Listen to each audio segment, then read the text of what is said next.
Hi, and welcome back to another episode of All In on Gaming, a CPI Thoughtcast. Today I'm joined by Lewis Peck, who is the publisher of G3 Magazine. Welcome. Thanks, Joe. Thanks for having me. Thank you for being here. So let's start with an introduction into G3 Magazine. You founded it 23 years ago? That's right. Yeah, 2002. How did that come about? Really an opportunity, I guess. Saw a hole in the marketplace for a product and decided that I knew enough about making a magazine that it could be done without a huge team of people or a huge fleet of people, where you could be kind of autonomously run the magazine, do the editing, take the photographs, digitally create it, and then do a print version of the magazine. So kind of a one-man band, one-stop shop for everything that was needed at the time. So yeah, we launched it, a stripped-down team at the time, and that's grown to kind of a dozen people now. Wow, impressive. So you've grown over the years. Tell me about what regions do you cover, what topics? So when we started, a lot of the industry was from the magazine side, but also from the shows and events that we went to were single focus. So there were one sector. So you were either land-based gaming, or you were casino, you were street-based. If you were bingo or sports betting, they all had their separate channels. And our idea for the magazine was to do one overall arching channel, and then put everything into that one magazine. Our viewpoint was that our USP, I guess, is country reports, market reports. What we wanted to do, instead of, if you look at one particular country and only look at one sector in the country, you don't really know what the adjacent sector's doing and why what the effect could be on that one sector. So if you only look at lotteries, what's actually happening in the street? For example, the news today was that Novomatic just bought Vikings Casino, and the question to them was, why are you buying this particular group? Was because in France, there is no street gaming. So you don't have that street market. So if you want to operate electronic games in a particular marketplace in France, you have to have a casino. And without that knowledge about what the street market is and isn't, it's very difficult to know the overall look of a marketplace. So when we launched, we wanted to cover everything. And that's pretty much how the market then has evolved. So come to a show like ICE, and everything's omni-channel, everyone's doing a little bit of everything. You go to the Murky booth and sports betting, it's online, land-based, street markets, and yeah, that's what we want to do as a magazine as well. Okay. 23 years, long time. Well, it doesn't seem like a long time sometimes, but you've seen a lot of change. Tell me what you've seen change. I think the Indiana Jones quote about it's not the years, it's the mileage, I think. I think the biggest change for us when we originally launched was that we were completely land-based, because offline to the biggest degree. And since then, obviously, we've had lots of kind of online insurgents into the industry, and then it was that, is it cannibalizing it? Is it taking over? Should we be promoting it? And that's now established itself, far beyond anybody's imagination from that side. And we've had to adapt at the same time. So, how have you adapted? Mostly by going digital ourselves, by offering things like this, like a podcast, newsletters, newsletters that go out to the audience, but creating a digital magazine, and then understanding how that works as a complement to the print magazine. A lot of publishers at the time, probably 10 years ago now, decided that they would go digital only. It saves a huge amount of expense, all the costs of printing, all the costs of distributing. And so they said, okay, we'll just go digital. And it affected them. They usually went digital for about 6 months and they shut. And we saw a lot of exits from the marketplace by miscalculating what the actual industry wanted, what the readership wanted. And so what we do is we print and then we supplement digitally, and we wouldn't just do it digitally on its own, but as a means to get our reach out into the marketplace and the immediacy of digital. That's very important. It can take 2 weeks for a magazine to arrive in Australia or South Africa, whereas when we launch, it's immediately there. People can immediately watch it, and you have different things where you add video and content that's slightly different, or slideshows. You can do more, but at the same time, we've evolved the print product as well. So we've changed all kinds about texture and print stock and made it so it's a more high quality magazine at the same time. Okay, so you've learned some lessons from the changing tastes of consumers over the years. Yeah, and I think convenience has been a big part of that. What about, so the rapid expansion of online gaming has obviously changed the gaming world. Yes. It's also changed how land-based casinos look at, view, and operate their casinos. What kind of influences have you seen? What kind of changes have you seen because of that? I think there are certain casinos that have embraced it. I remember going to lots of conferences in America in which Sheldon Allison was hated the idea of online casinos in that marketplace. They would take from the land-based business and fought against them tooth and nail. From his side, he didn't see the changes that has been wrought by it. You've seen sports betting really kind of take off in the States. It's not gone the way that everyone thought, and that's been the kind of the interest. I guess from the European side, every single country has done incredibly well for online gaming.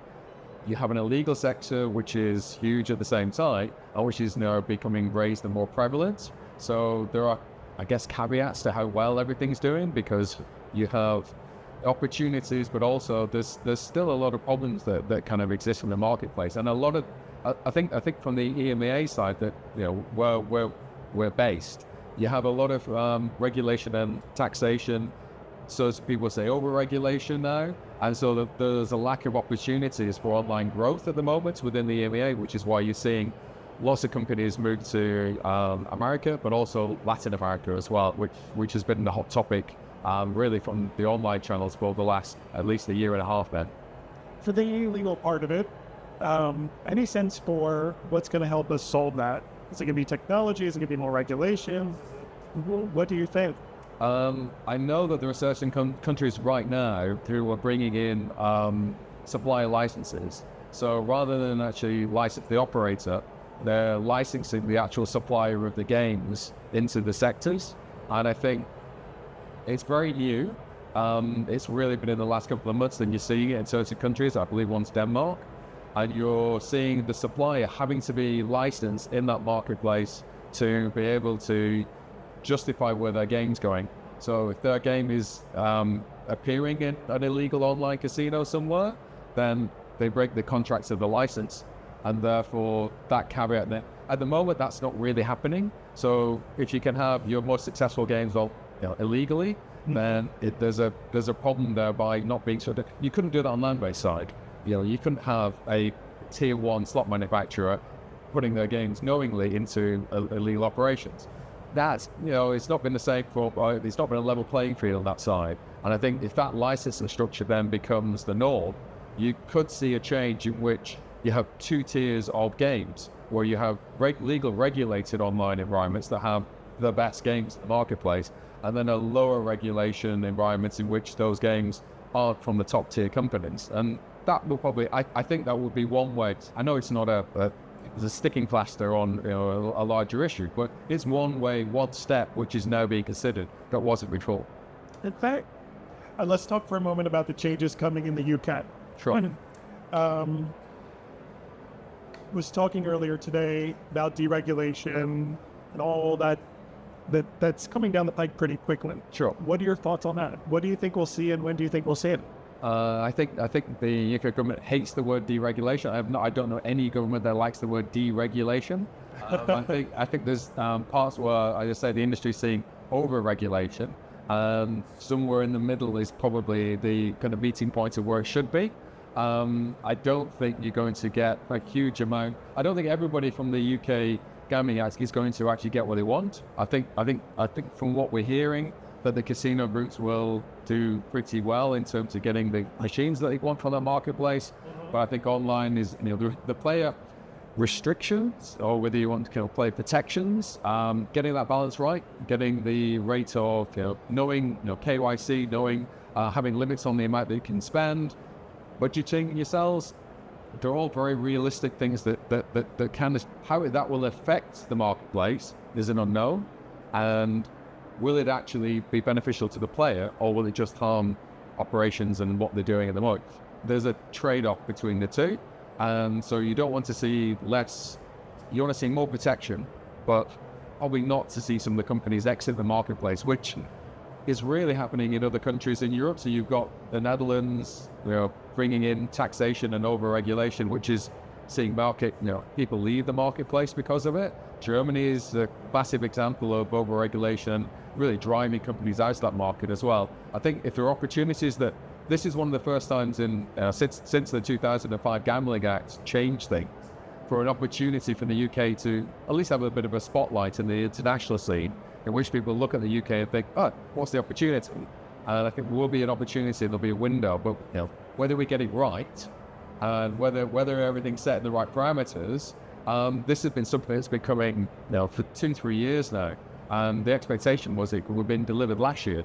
And we're, this manana kind of approach, there's now almost a lottery taking place when you talk to casino operators as to when it's actually going to, the money's on October at the moment for this year, but nobody really knows. Apart from next year, I don't even know if the government knows.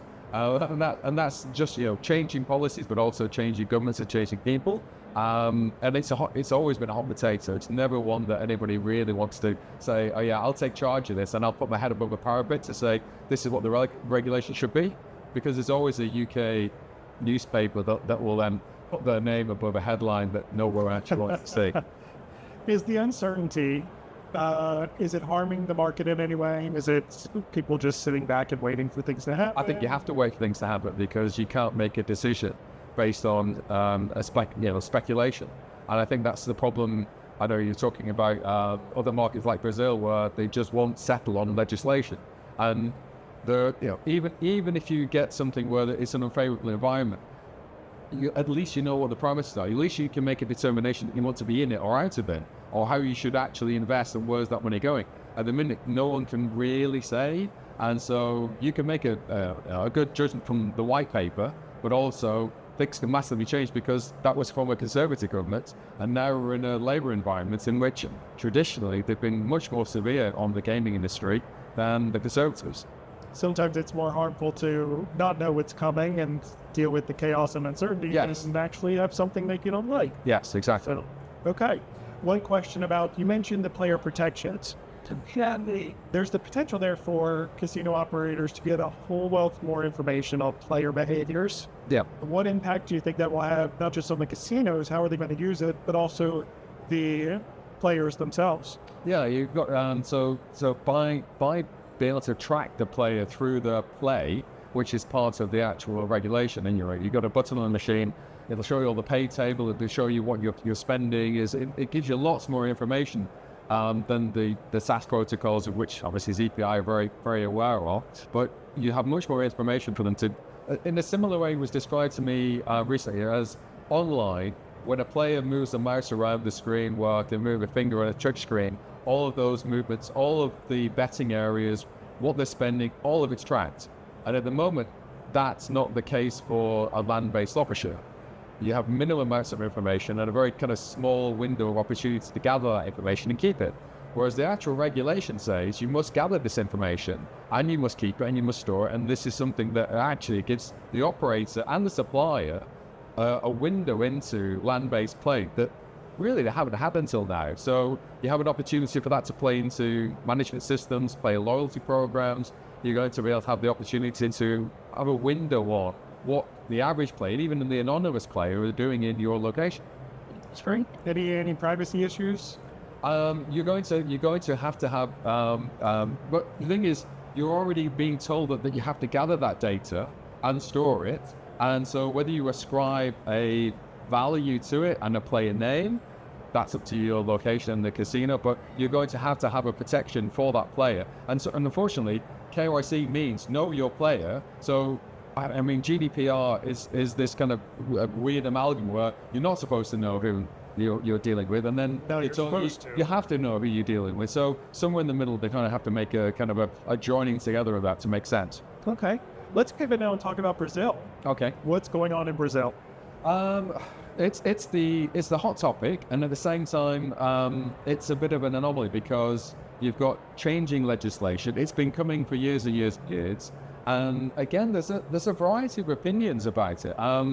Whether the street market actually opens up.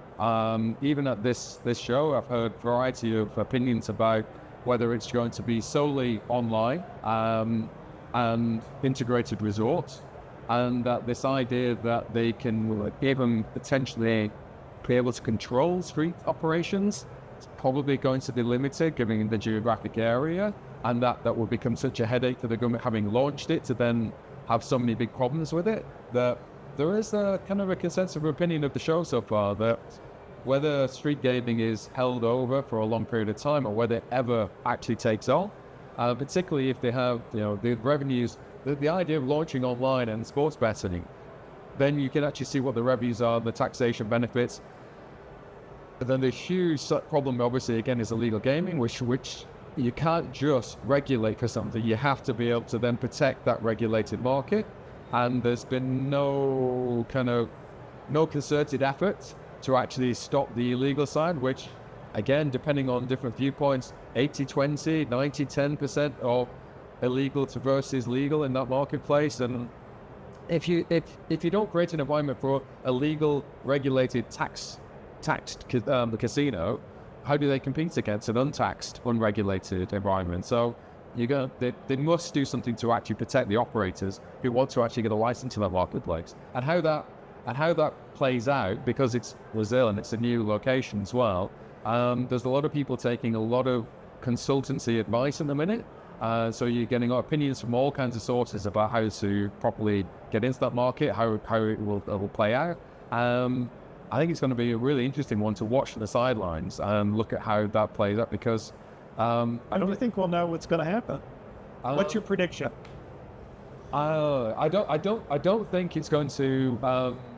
There's been a rush of people to get into the marketplace, and I think there's lots of opinions. I think a little bit like America, in which we saw, like with sports betting, a cannibalization and a solidification around just a handful of companies, because they're the ones that the government can go to the point, look at what's happening, and everyone floods in. You have hundreds of people in the marketplace, but eventually, who's brought the right games, who brought the right setup, it could whittle itself down very quickly, I think. So I think within probably 2 years, you're going to be down to a handful of, some of the big, probably Spanish-based operators, so like people that, Batanos and the Caderas of this world, who, they're well-suited, they're well-positioned, they're in the marketplace, they know the player, they know what they want, but you're dealing with a marketplace that hasn't had a game that's they've had video slots from the BLT side, but they've not really had what's the game. Everyone's talking about, is it going to be fruit games? Is that going to be it?